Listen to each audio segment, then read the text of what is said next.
جئتك قاصدا أرجو رضاك وأعتمي بحماك.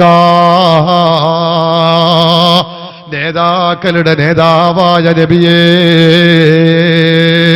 ഞാനിതാ അങ്ങയുടെ അരികിൽ വന്നിരിക്കുന്നു നബിയേ. ഞാൻ അങ്ങയുടെ പൊരുത്തം കാക്ഷിക്കുന്നു നബിയേ. എനിക്ക് അങ്ങയുടെ സംരക്ഷണം ഉണ്ടായിരിക്കണേ നബിയേ. വഫാത്തായി 100 വർഷം പിന്നിട്ട ശേഷം ആരംഭ റസൂലിനെ വിളിച്ചുകൊണ്ട് ഇമാമുൽ ആളം അബൂ ഹനീഫ തങ്ങള് റസൂലുള്ളാഹിനെ വിളിച്ച് സഹായം ചോദിക്കുന്നു. മുജാഹിദുകൾ പറയുന്നത് എന്താ? റസൂലുള്ളാഹിനെ വിളിച്ച് പ്രാർത്ഥിക്കുക. മുജാഹിദ് പറയാ ഇങ്ങനെ സഹായം ചോദിക്കുന്നതിനെ കുറിച്ച് പ്രാർത്ഥിക്കുക. ഇങ്ങനെ വിളിക്കുന്നവൻ മുശ്രിക്കാണ്, കാഫിറാണ്. ഇവരെക്കാളും വലിയ മുശ്രിക്കുണ്ടോ, ശിർക്കുണ്ടോ? ഇത് കൊടിയ ശിർക്കല്ലേ? ഞാൻ പറയല്ല, മുജാഹിദ് നേതാവ് സക്കരിയ സലാഹി പറയുന്നത് ഞാൻ കേൾപ്പിച്ചു തരാം. ഇതിലും വലിയ ശിർക്കുണ്ടോ? റസൂലുള്ളാഹിനെ വിളിച്ച് ആയിരക്കണക്കിന് ആളുകൾ ഒരുമിച്ച് കൂട്ടിയിട്ട് റസൂലുള്ളാഹിനെ വിളിച്ച് ഇങ്ങനെ പ്രാർത്ഥിക്കുക, സഹായം ചോദിക്കുക. ഇതിലും വലിയ ശിർക്കുണ്ടോ? കേട്ടോളൂ സക്കരിയ സലാഹി പറയുന്നത്. റസൂലുള്ളാഹിനെ വിളിച്ച് പരസ്യമായി പ്രാർത്ഥിച്ച് ആയിരക്കണക്കിന് ആളുകളെ കൊണ്ട് ആമീൻ പറയിക്കുന്ന കടുത്ത ശിർക്ക്, തടിച്ച ശിർക്ക്, തൊട്ട് കാണിക്കാവുന്ന ശിർക്ക്. നിങ്ങളാണോ ഞങ്ങളെ നവീകരണം പറഞ്ഞ് ആക്ഷേപിക്കുന്നത്? ഖുബൂരികളെ, ഇതിലും വലിയ ശിർക്കുണ്ടോ ലോകത്ത്? ലോകത്ത് ഇതിലും വലിയ ശിർക്കുണ്ടോ എന്നാ ചോദിക്കുന്നത്. എന്താ ശിർക്ക്? റസൂലുള്ളാഹിനെ വിളിച്ച് സഹായം ചോദിക്കുന്നു. നമ്മൾ മങ്കൂസ് മൗലിദ് നിങ്ങൾക്കറിയില്ലേ? ആ റസൂലുള്ളാഹിനെ വിളിക്കുന്ന ഒരു വരിയുണ്ട്. യാ സയ്യിദസ് സാദാതി ജിതുക ഖാസിദാ അർജൂ ഹിമാക ഫലാ തുഖയ്യിബ് മഖ്സദി ഖദ് ഹല്ല ബി മാ ഖദ് അലിംത മിനൽ അദാ വൽളുൽമി വൽളുഫി ശദീദി ഫഅസ്ഇദി. റസൂലുള്ളാഹിനെ വിളിച്ച് സഹായം ചോദിക്കുന്ന വരിയുണ്ട്. ആ വരി മങ്കൂസ് മൗലിദിലുണ്ടായ കാരണത്തിനാൽ മങ്കൂസ് മൗലിദ് ശിർക്കാണെന്നും അത് കുഫറാണെന്നും അത് നരകത്തിലേക്ക് പോകുന്ന നൂലാമാലയാണെന്നും മുജാഹിദ് പറയുന്നു. നോക്കൂ നിങ്ങൾ, മുജാഹിദിന്റെ ഒരു മൗലവി ഈ വരി എടുത്തുകൊണ്ട് തന്നെ ശിർക്കാക്കി പ്രഖ്യാപിക്കുന്നത്. ഹനീഫ കായക്കൊടി പറയുന്നത് കേട്ടോളൂ. എന്തിനേറെ സർവലോക രക്ഷിതാവിന്റെ സന്ദേശം ഈ സമൂഹത്തിന് പഠിപ്പിക്കുവാൻ വേണ്ടി അല്ലാഹു സുബ്ഹാനഹു വ തആല നിയോഗിച്ച മുഹമ്മദ് മുസ്തഫ സല്ലല്ലാഹു അലൈഹി വസല്ലം ലാ ഇലാഹ ഇല്ലല്ലാഹ് എന്ന ആദർശം പഠിപ്പിക്കുവാൻ വേണ്ടി, ഈ ഒരു സന്ദേശം ആളുകളിൽ എത്തിക്കുവാൻ വേണ്ടി കഠിനാധ്വാനം നടത്തിയ, പ്രയാസങ്ങളിലൂടെയും പീഡനങ്ങളിലൂടെയും കടന്നുപോയ നബി സല്ലല്ലാഹു അലൈഹി വസല്ലം, ആ നബി സല്ലല്ലാഹു അലൈഹി വസല്ലമയോട് പോലും പ്രാർത്ഥിച്ചുകൊണ്ടിരിക്കുന്ന ആളുകൾ, യാ സയ്യിദസ് സാദാതി ജിതുക ഖാസിദാ അർജൂ ഹിമാക ഫലാ തുഖയ്യിബ് മഖ്സദി.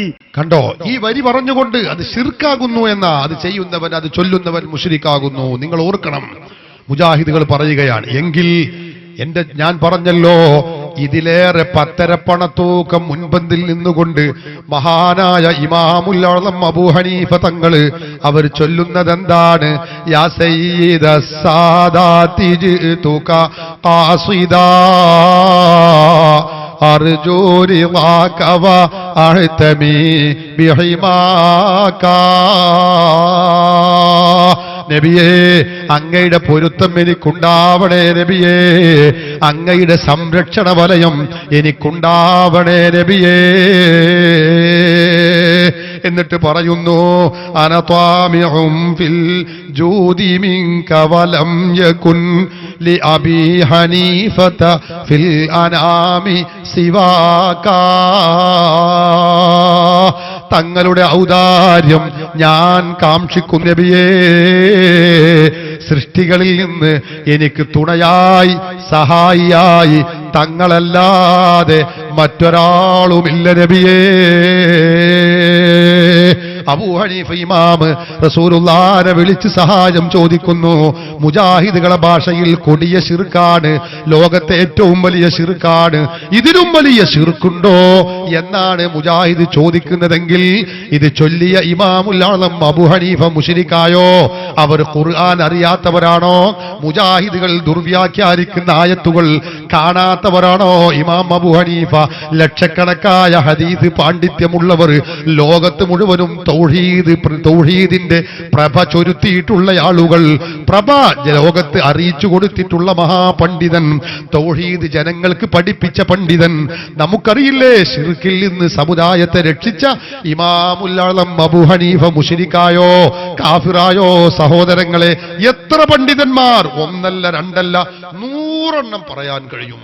എല്ലാവരും ആരംഭ റസൂലിനെ വിളിച്ച് സഹായം ചോദിച്ചവരാണ്, ചോദിക്കണമെന്ന് നിർദ്ദേശിച്ചവരാണ്, അതിനുവേണ്ടി കൽപ്പിച്ചവരാണ്. ഇൻഷാ അല്ലാഹ് അതിവിടെ ചോദ്യങ്ങൾ ഉണ്ടാകുമ്പോ ഞാൻ മറുപടികൾ പറയും എന്ന് ഓർമ്മപ്പെടുത്തി ആ ഭാഗം ഞാൻ അവസാനിപ്പിക്കുകയാണ്.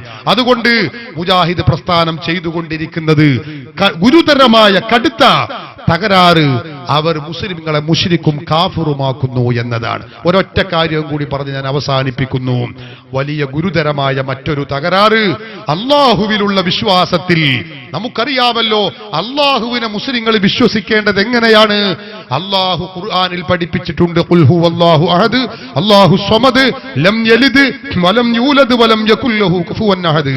അള്ളാഹു നിരാശ്രയനാണ്, ഏകനാണ്, അവൻ ഖദീമാണ്, അവന് സമാനമായി ആരുമില്ല, ഒന്നുമില്ല. അള്ളാഹുവിനെ പോലെയുള്ള ഒരു വസ്തുവില്ല. അള്ളാഹുവിനക്ക് സൃഷ്ടികളെ പോലെ കണ്ണുണ്ട്, കൈയുണ്ട്, കാലുണ്ട് പറയാൻ പറ്റില്ലെന്ന് ലോക മുസ്ലിങ്ങൾ പഠിപ്പിക്കുന്നു. നമുക്കറിയാമല്ലോ, അത് നാം വിശ്വസിക്കുകയും ചെയ്യുന്നു. എന്നാൽ നിങ്ങൾക്കറിയാമോ മുജാഹിദുകൾ അള്ളാഹുവിനെ കുറിച്ച് പഠിപ്പിക്കുന്നത് എന്താണ്? ഞാൻ വിശദീകരിക്കുന്നില്ല. മുജാഹിദിന്റെ വക്കം മൗലവി എഴുതിയ പുസ്തകം എന്റെ കയ്യിലുണ്ട്, ഇസ്ലാം മത സിദ്ധാന്ത സംഗ്രഹം എന്ന് പറയുന്ന ഈ പുസ്തകം. ഇത് വക്കം മൗലവിയുടെ സ്വന്തം പുസ്തകമാണ്. ഈ പുസ്തകത്തിന്റെ 45-46 പേജുകളിൽ പറയുന്നത് അള്ളാഹു ഒരു സ്ഥലത്ത് ഇരിക്കുകയാകുന്നു, നിൽക്കുകയാകുന്നു എന്ന് പറയാൻ പറ്റില്ല. മുസ്ലിങ്ങൾ വിശ്വസിക്കുന്ന അതേ വിശ്വാസം. കേരളത്തിലെ മുജാഹിദുകൾ 1952